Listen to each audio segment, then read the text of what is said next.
Assalamualaikum warahmatullahi wabarakatuh. Kami dari kelompok 7 akan mereview artikel dengan berjudul Pengaruh Laju Alir dalam Proses Pengemasan Kolom Kromatografi Penukaran Ion. Dengan eh, yang akan kami bahas yakni pendahuluan, metodologi penelitian, hasilan pembahasan, dan kesimpulan. Anggota kelompok kami yakni ada Mimi Madiksta, Nasta Inu, Najma Fauzia, Putri Rahmawati, Pina Mailina Putri, Siva Nur Aida, Sinta Dewi. Ini ada gambar identitas jurnal yang kami gunakan.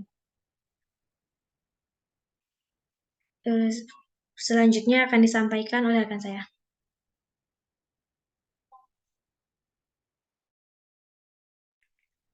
Baik, metode kromatografi ini adalah teknik pemurnian yang banyak dilakukan dalam proses analisa kimia dan produksi karena sifatnya yang selektif.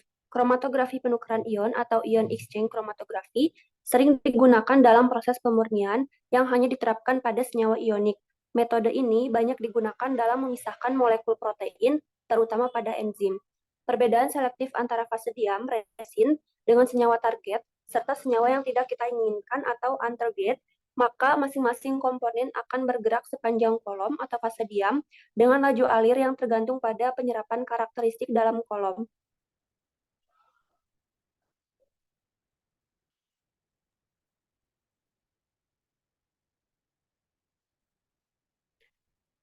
Tujuan dari penelitian ini adalah untuk mengetahui pengaruh laju alir terhadap efisiensi kolom, sehingga dapat mengkonfirmasi nilai laju alir optimum yang digunakan dalam proses pengemasan kolom.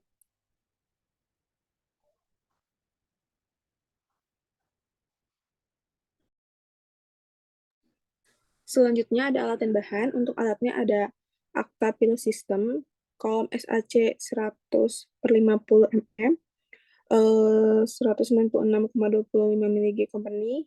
Selanjutnya stick silika. Untuk bahannya ada etanol 20%, NaCl 0,4 dalam air, 0,8 mNaCl dalam air, aquadize, resin BAE. Next. Untuk prosedur penelitiannya dengan menggunakan metode pengemasan kolom, pertama ditentukan terlebih dahulu terkait laju alir optimum yang digunakan untuk kolom, jenis resin, dan kuantitas dari resin. Dilanjutkan dengan proses penghomogenan resin dengan etanol 20%. Setelah diperoleh jumlah resin sesuai dengan tinggi kolom yang diinginkan, kemudian resin yang sudah dihomogenkan dimasukkan secara perlahan dalam kolom hingga mencapai tinggi kolom yang diinginkan.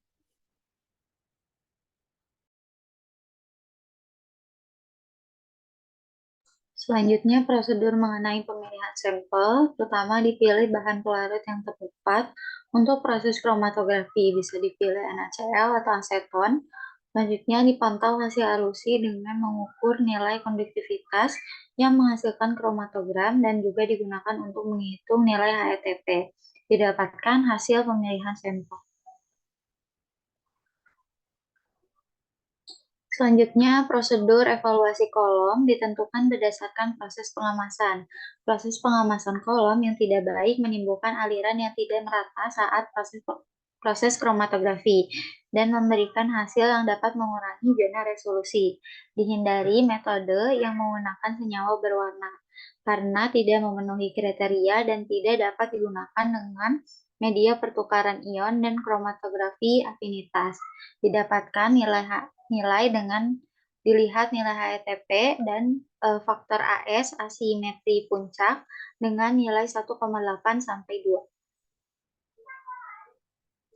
Selanjutnya, prosedur perhitungan HETP disesuaikan volume sampel sekitar 1% dari total bagian dasar resin dengan konsentrasi 1%. P per V NaCl dihitung nilai HETP dari konduktivitas kurva. Jika nilai HETP lebih besar akan memberikan nilai lempeng teoritis yang baik dalam proses pemisahan. Nilai HETP dapat ditentukan dengan menggunakan rumus berikut, yaitu HETP sama dengan L dibagi N.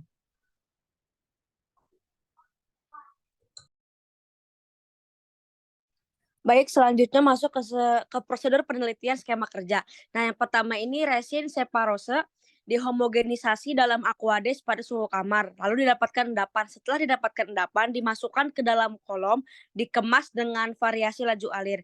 Lalu kemasan kolom didapatkan. Setelah kemasan kolom didapatkan, diekuilibrasi kolom dengan larutan NaCl 0,4 m dan dimasukkan larutan NaCl 0,8 m. Lalu dieluasi dengan larutan NaCl 0,4 m. Lalu kromatogram didapatkan. Setelah kromatogram didapatkan, dievaluasi hasil dan didapatkan data nilai asimetri dan HETP. Selanjutnya kita masuk ke hasil dan pembahasan. Di sini ada hasil dan pembahasan yang pertama, yaitu kondisi proses packing. Nah, sesuai dengan prosedur bahwa resin disimpan di dalam lemari pendingin atau kulkas pada suhu 4-8 derajat Celcius, maka perlu dikondisikan terlebih dahulu suhu resin untuk sama dengan suhu ruangan 25 derajat Celcius dengan cara mengeluarkan resin dari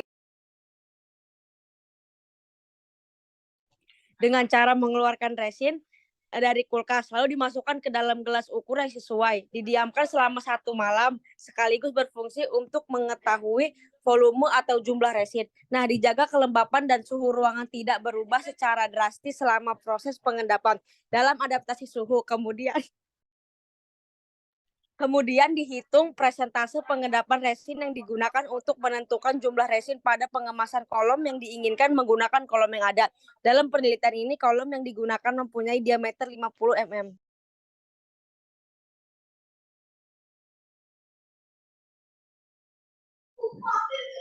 Baik, berikut gambar 1 ini mengenai kromatografi packing kolom menggunakan laju alir 50 mili per menit, laju alir 10 mili per menit, dan laju alir 150 mili per menit, dan 200 mili per menit.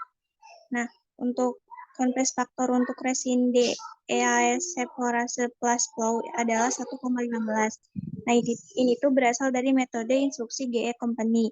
Nah, merupakan suatu rekomendasi yang diberikan oleh sistem dan resin spesifik yang kebetulan berasal dari perusahaan yang sama, sehingga sudah ada penelitian sebelumnya yang menunjukkan angka compress faktor.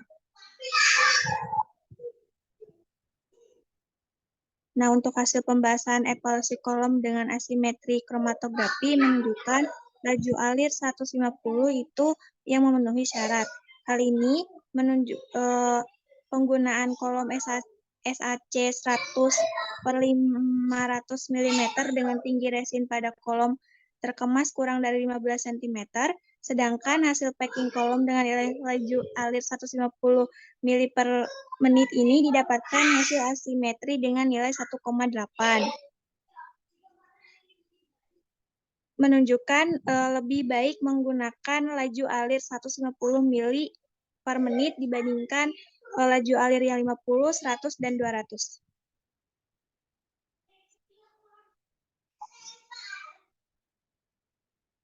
Nah, hasil pembahasan selanjutnya itu pengaruh laju alir dalam proses pengemasan kolom.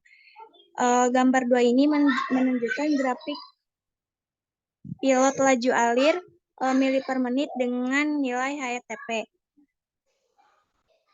Jumlah plat teoritis dalam resin yang sudah dikemas pada kolom dari laju alir yang rendah atau 50 mili per menit menuju laju alir yang lebih tinggi yaitu 150 mili per menit mengalami peningkatan nilai HETP yang linear.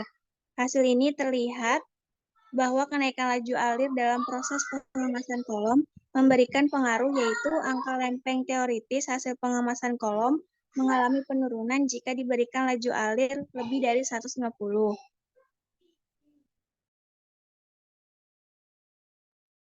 Baik, selanjutnya itu hasil penelitian ini memperlihatkan peningkatan laju alir juga tidak selalu memberikan HETP yang bertambah terus. Hal ini menunjukkan bahwa ada nilai optimal laju alir dalam proses pengemasan kolom.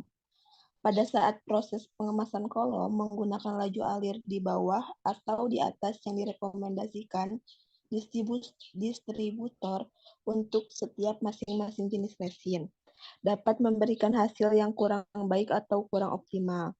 Pada laju alir 150 mili per menit memberikan hasil asimetri 1,8 dan dengan jumlah plat teoritis lebih banyak dibandingkan dengan laju alir yang lebih rendah atau lebih tinggi. Hasil capaian grafik pada gambar 2, laju alir 150 mili per menit memberikan nilai HETP yang lebih tinggi daripada menggunakan laju alir yang lainnya, sehingga efisiensi kolom pada packing kolom dengan laju alir 150 mili per menit direkomendasikan untuk jenis resin DAE Sepharos Fast Flow.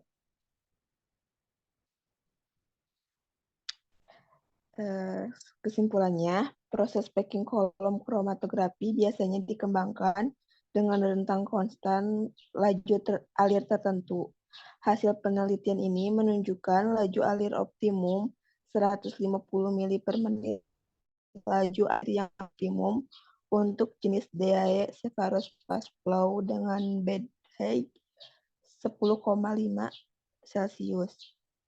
Selanjutnya, saya kembalikan lagi ke moderator. Baik, mungkin hanya itu saja yang bisa kami sampaikan. Kurang lebihnya mohon maaf. Wabillahi taufiq wal hidayah. Wassalamualaikum warahmatullahi wabarakatuh.